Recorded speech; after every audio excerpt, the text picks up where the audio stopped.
దేశంలోనే అత్యంత సంపన్నులైన ఐఏఎస్ అధికారి ఎవరో తెలుసా? ఆయనే అమిత్ ఖటారియా. 2004 ఛత్తీస్గఢ్ క్యాడర్కు చెందిన ఈ ఐఏఎస్ అధికారి ఆస్తుల విలువ ప్రస్తుతం 8.90 కోట్లుగా ఉంది. అయితే మీరు ఈ వీడియో చూస్తున్న సమయంలో ఆ సంఖ్య మరింత పెరిగే అవకాశం కూడా ఉంది. అయితే ఐఏఎస్ అధికారి వద్ద ఇంత సంపాదన ఉండటంతో కొందరు అక్రమ సంపాదన అనుకుంటుంటారు. కానీ అమిత్ ఖటారియా తీరు మాత్రం పూర్తిగా భిన్నం. ఐఏఎస్ అధికారిగా ఆయన నెలకు తీసుకునే జీతం ఎంతో తెలుసా?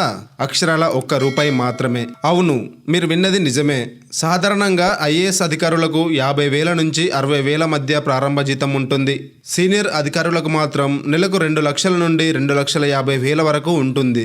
అయితే అమిత్ ఖటారియా ఐఏఎస్లు చేరిన తొలి రోజు నుంచే కేవలం ₹1 జీతం మాత్రమే తీసుకుంటున్నారు. డబ్బు కోసం కాకుండా దేశ సేవ కోసమే ఐఏఎస్లు చేరడమే తన లక్ష్యమని ఆయన చెప్పారు. అంతేకాదు, వేతనాన్ని విడిచిపెట్టడం తన మిషన్లో మొదటి అడుగు అని ఆయన ఒక సందర్భంలో ప్రస్తావించారు. అయితే ఐఏఎస్ అమిత్ ఖటారియాకి ఇంత సంపాదన ఎక్కడిది అంటే, అమిత్ ఖటారియా కుటుంబానికి పెద్ద రియల్ ఎస్టేట్ వ్యాపారం ఉంది. కానీ ఆయన ప్రజాసేవను మాత్రమే ఎంచుకొని తన జీవితాన్ని దేశ సేవకే అంకితం చేయాలనుకున్నారు. అదే చేశారు కూడా. అమిత్ ఖటారియా కేంద్రంలో కీలక పదవుల్లో 7 ఏళ్ల పాటు పనిచేసిన తర్వాత ఇటీవలే తన రాష్ట్రానికి తిరిగి వచ్చారు. జూలై 2023 నాటికి ఆయన ఆస్తుల విలువ 8.90 కోట్లు.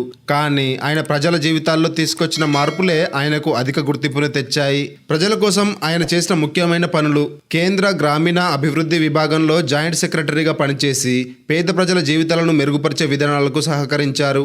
ఛత్తీస్గఢ్లో కలెక్టర్గా పనిచేసినప్పుడు ప్రజల సమస్యలను త్వరితగతిన పరిష్కరించడానికి కొత్త పద్ధతులను ప్రవేశపెట్టారు. అమిత్ ఖటారియా టినా ధాబీ మరియు అమిత్ లోధా వంటి ప్రముఖ అధికారులతో కలిసి ఎన్నో సందర్భాల్లో వార్తల్లో నిలిచారు. వీరి జీవిత ప్రయాణం ప్రజాసేవకు అంకితమైన ఒక ఆదర్శంగా నిలుస్తుంది.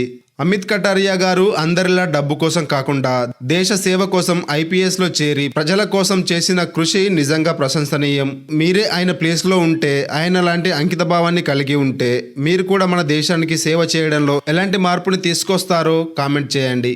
మరి ఐఏఎస్ అమిత్ ఖటారియాపై మీ అభిప్రాయాన్ని కామెంట్ చేసి, వీడియో నచ్చితే లైక్ చేసి ఛానల్ను సబ్స్క్రైబ్ చేసుకోండి. మరొక ఇంట్రెస్టింగ్ రియల్ లైఫ్ స్టోరీతో మళ్ళీ కలుద్దాం. ఈ వీడియోని చివరి వరకు చూసినందుకు ధన్యవాదాలు.